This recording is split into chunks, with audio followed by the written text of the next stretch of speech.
There's an island that everyone wants to visit, but no one ever comes back from it because something exists there, something that kills anyone who sets foot on it. But this time, something was different. When 5 friends went there to celebrate their vacation, what usually happens didn't happen to them.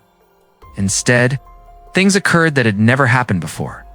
The story begins with a girl who is running in fear, not like she just started running, but as if she has been on the run for several days.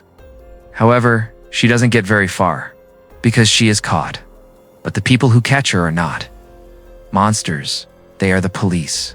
She is detained for questioning related to a crime. What crime is this? You'll find out shortly. The police bring her back to the city, where the interrogation begins. But the girl remains completely silent. It feels as if she has witnessed events so horrifying that if she spoke about them, no one would believe her. Seeing her condition, female officer tells her colleagues, "We should give her some time. Maybe slowly, she'll tell us everything. For now, leave her alone." They agree and send the girl back to her home. 1 day passes, then 2, then 3. Finally, the girl herself calls the police to her house. This time, she's ready to talk. She begins telling them everything they wanted to hear. She introduces herself as Jenna and starts narrating the events of that day. She explains how she and her friends had just finished college and decided to spend their final moments together on an island trip. Destination was a place where Taylor's father owned a cottage currently empty. That's why Taylor suggested they all go there, and everyone agreed. After a long 4-hour boat journey, they finally reach the shore of the island. The 2 girls step off the boat first and start walking ahead. That's when they notice something strange outside the cottage silver toy, moving in a very unusual way at first. They assume it must be one of Taylor's pranks, but when Taylor sees it, she clearly denies it. She says she didn't do anything like that, and then something even stranger happens when Taylor picks up the toy to inspect it. They notice a word written on the back, revenge. But revenge for what? And who is seeking revenge from them? This is the real core of the story, and it slowly starts revealing itself. But for now, let's get back to the narrative here. We learn something important. Jenna and Mark had broken up just a few days earlier, but Mark wasn't ready to accept it. That's exactly why he came on this trip. He wanted to revive their relationship, to water a dying tree and make it bloom again. Jenna, however, had no interest in going back. She didn't want to create any new memories with Mark anymore. Even Kylie tries to make Mark understand. She tells him that he should move on if Jenna doesn't want this relationship. Then forcing it will only waste both his time and hers. But Mark refuses to listen. He insists that he will win her back because he believes that Jenna still loves him, Now the story shifts to the present. We find out that Jenna is the only one out of the 5 friends who returned alive from the island, Yes, that's exactly why the police are questioning her. They want answers.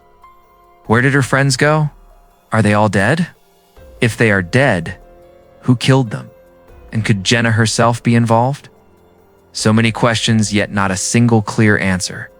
But don't worry, slowly, everything will be revealed.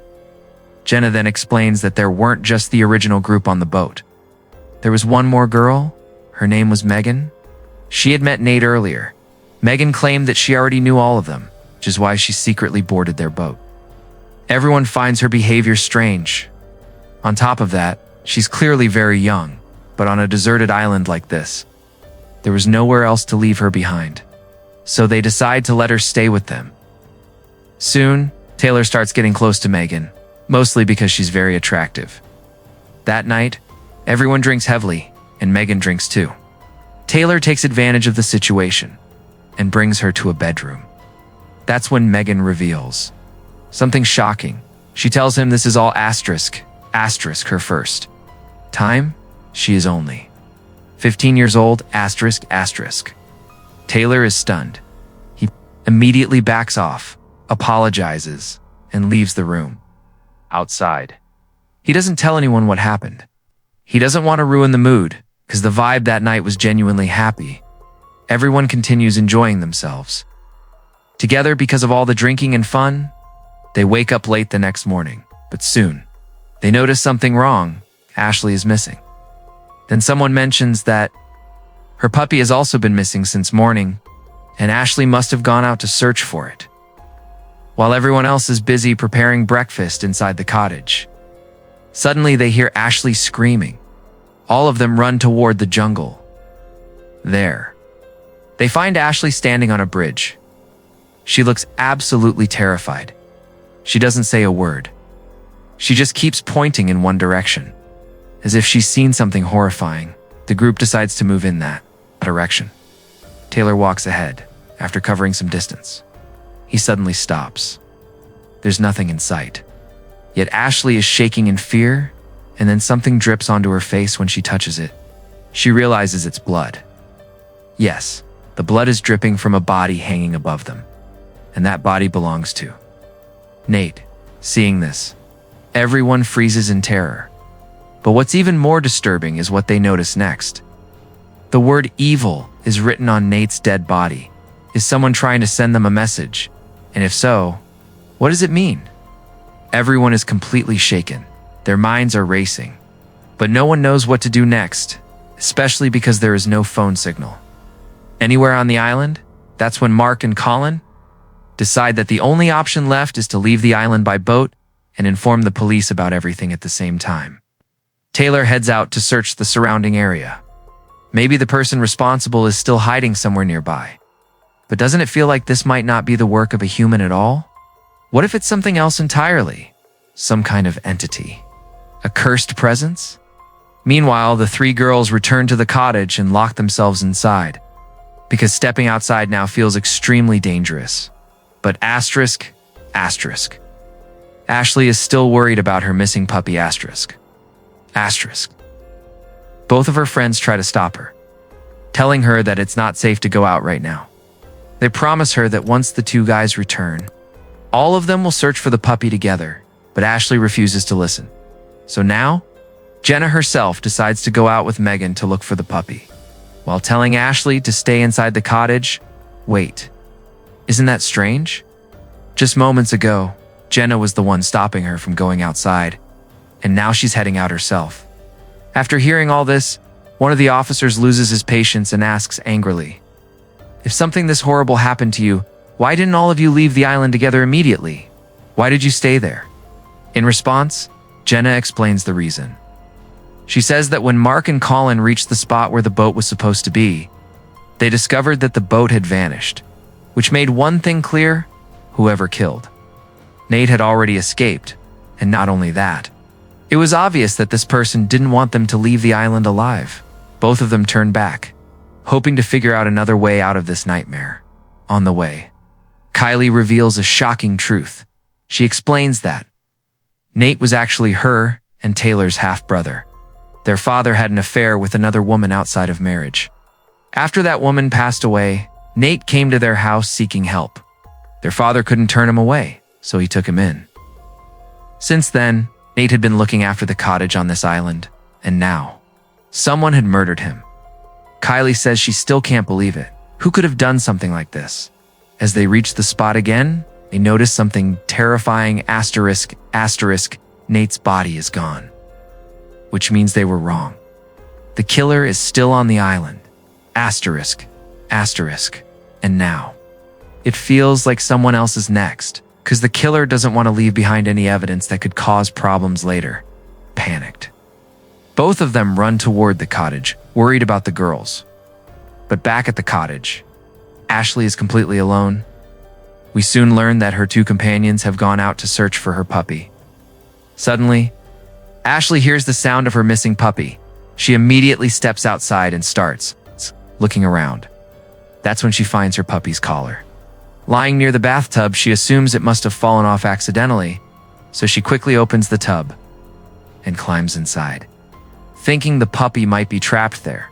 But behind her, an unknown person silently appears and shuts the tub. By the time Ashley realizes what's happening, it's already too late. The attacker turns up the temperature, and the water begins to boil slowly, violently, like molten lava. By the time the others reach the cottage, they realize that Ashley is missing.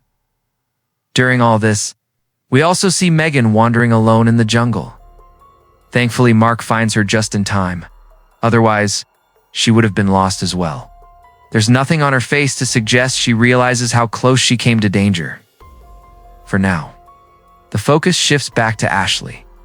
Everyone starts searching for her frantically. That's when Mark notices the same bathtub with steam rising from inside it. As they move closer, they see a word written on the tub: asterisk, asterisk, guilty. Asterisk, asterisk, another message. They immediately open it, and inside, they find Ashley. She had been trapped in that boiling water for too long. She's dead. Everyone is left in complete shock. Within just a few hours, this is the second horrific death that has shaken them to their core. The one question keeps repeating in their mind. Asterisk. Asterisk. Who is doing this? Asterisk, asterisk, why is this happening? That question fills everyone with fear. And because of that fear, they begin to doubt each other. Megan openly starts accusing Mark, saying that ever since she arrived on the island, something about him hasn't felt right. She's convinced that he must be behind all of this. But Taylor steps in and calms everyone down. He reminds them that the island is very small, and the only way to survive is to stay together. If they split up, even more horrifying incidents could occur. Right now, there's only one thing they should focus on: getting off this island alive. Everyone understands what he's saying, and they all start heading back toward the cottage. But once again, that same silver toy begins moving near the cottage gate. As if someone has wound it up and placed it there again. This time, there's no message written on the toy, because the message is now written. On the cottage gate itself, it reads, asterisk, asterisk, innocent. Asterisk, asterisk, seeing this completely unsettles Taylor. He loses his temper and throws the toy away. Meanwhile, the story cuts back to the present. We see asterisk, asterisk, Jenna, continuing to tell everything to the officer, asterisk, asterisk. And during this interrogation, that same toy is right there with her, which clearly means this object holds major importance in the story. What secret does it carry? We'll find out soon. The tension keeps rising. The fear among the group multiplies. Everyone is now terrified that they might be killed one by one. And if that happens, who will be next? Suddenly, they hear the sound of a girl crying softly behind them. Hearing this, Colin immediately moves toward the sound, thinking someone might be in trouble, but the moment he steps forward, his foot gets caught in a trap. Likely meant to catch animals. The trap was clearly set to catch animals. Hearing Colin's painful screams, all the friends rush toward him. They free him from the trap and carry him back to the cottage, where they treat his wound. For now, they shut every door and window of the cottage, because they have no idea when, or from where death might strike next. They send Kylie to rest in one of the bedrooms, while the rest of them stay in the hall, alert and ready to face any danger together. During this tense moment, we see Jenna and Mark talking quietly.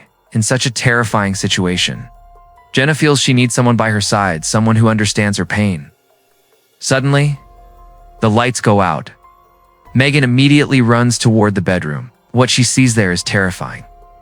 Kylie is gone, which makes one thing clear: she's next. At that moment, a tree outside suddenly bursts into flames.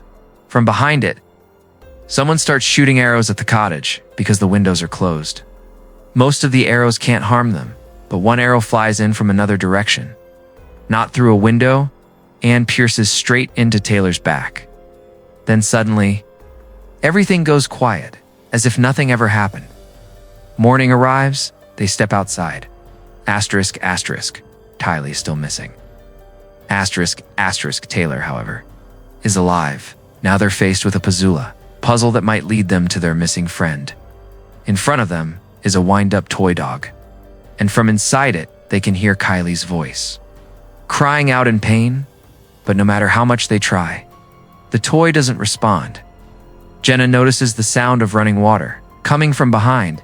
She suspects Kylie might be near the dock. They rush in that direction, but there's no one there.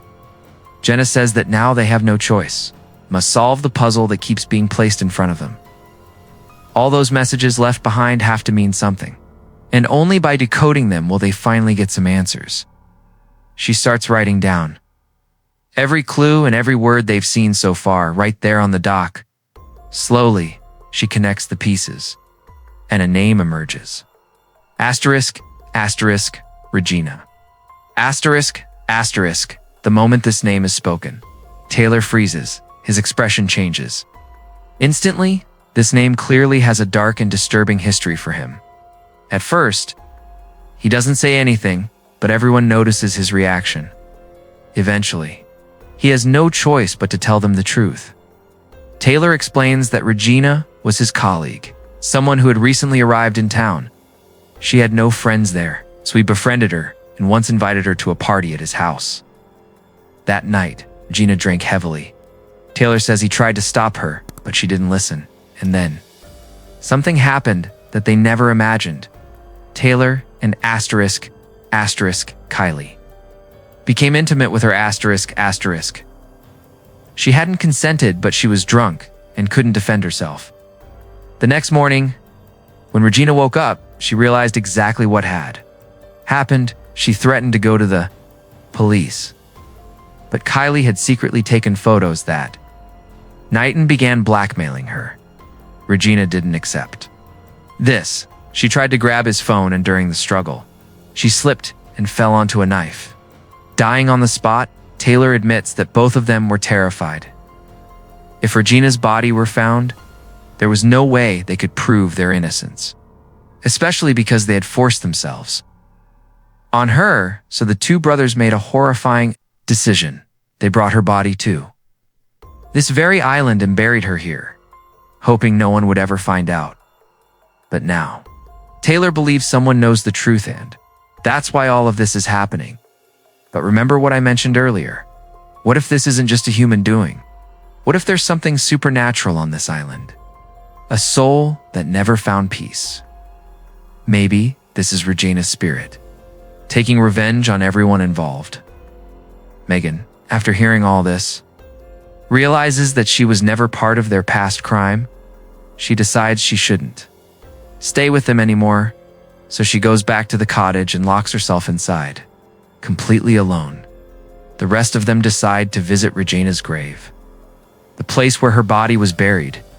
But when they dig it up, they see something beyond imagination. Instead of Regina's body, Kylie's body is buried there. At that exact moment, a message comes through on the walkie-talkie. From Megan, she says she has just seen Nate inside the house. But how is that even possible? But Nate was already dead. Or so they thought. All three of them rush back toward the cottage. Taylor enters first, holding a knife, convinced that whoever Megan saw wasn't Nate, but the killer pretending to be him. Suddenly, a venomous snake bites Taylor. He screams in agony by the time the others reach him. It's already too late. Taylor breathes his last breath right there. He never imagined his life would end this way now. Only Jenna and Mark are left. Just then, they hear movement upstairs. Maybe someone is still alive. When they go up, they come face to face with Nate himself. Their eyes widen in shock. He was supposed to be dead. So why did he fake his death? Clearly, his motive was something far more complex. Mark tries to reason with him, saying that none of this was their fault. The real culprits were the two brothers, but Nate reveals another shocking truth. He says that on that night, it wasn't just the two brothers involved. Jenna was there too. She saw everything happen, yet she didn't stop them. If she had wanted to, she could have saved Regina's life. Nate continues. The day he saw the brothers burying Regina's body on this island, a fire of revenge ignited inside him. A few days later, he met Regina's sister, who agreed to help him carry out this plan. Before Nate can reveal her name, Mark attacks him. Both of them fall from upstairs to below. Mark dies on the spot. Nate survives the story now. returns to the present. The officer asks Jenna, "Then what happened to Megan?" "We found her body there." Jenna explains the final truth. Asterisk. Megan was actually Regina's sister. Asterisk. She planned everything together with Nate. But when Jenna tried to escape, Megan saved her life. She killed Nate and told Jenna that she had come to protect her. At that moment, Jenna herself didn't even know who Megan really was. When the group finally found the boat, they climbed into it and left the island. They were relieved, happy that they had survived, but Megan wasn't going to leave without making one final move. She pulled out a knife and attacked Jenna. In self-defense, Jenna killed her. That's how Jenna became the only survivor alone on that cursed island and among her friends. The police believe the case is now solved, but the doctor, she notices inconsistencies in Jenna's confession. Trying to clarify, she asks Jenna why she claimed that she and Mark were dating when in reality, that was never true. Just then, Jenna's parents arrive to take her home, but when they see Megan's photo on the board, they freeze. They say, "This is our daughter." Then why? Does her name say Megan? Our daughter is Jenna. The moment those words are spoken, the officer is completely stunned. What is going on here? He immediately shows them Jenna's photo. The father looks at it carefully and says, This is Regina's sister, Megan." And just like that, everything becomes clear. This entire story was a carefully planned game, and the real mastermind behind it all was Jenna, who was never Jenna at all. She was Megan. She lied to the police to protect herself. And when she felt the truth was about to come out, she staged an emotional breakdown, an act that almost worked. But in the end, the truth catches up from the very beginning. The girl we believed was Jenna was actually Megan. Seeking revenge for her sister, she blended in with the group, carried out the plan with Nate, and when there was a risk of leaving evidence behind, she killed Nate as well. The officer rushes to Megan's room, but she's already gone. She had mixed a sedative into the doctor's drink, knocked her unconscious, and escaped using the doctor's clothes and ID. Megan played everyone and vanished without a trace. And with that, the story comes to an end. If you enjoyed this movie explanation, let us know in the comments. We'll see you in the next video. Thank you so much for watching. Peace out.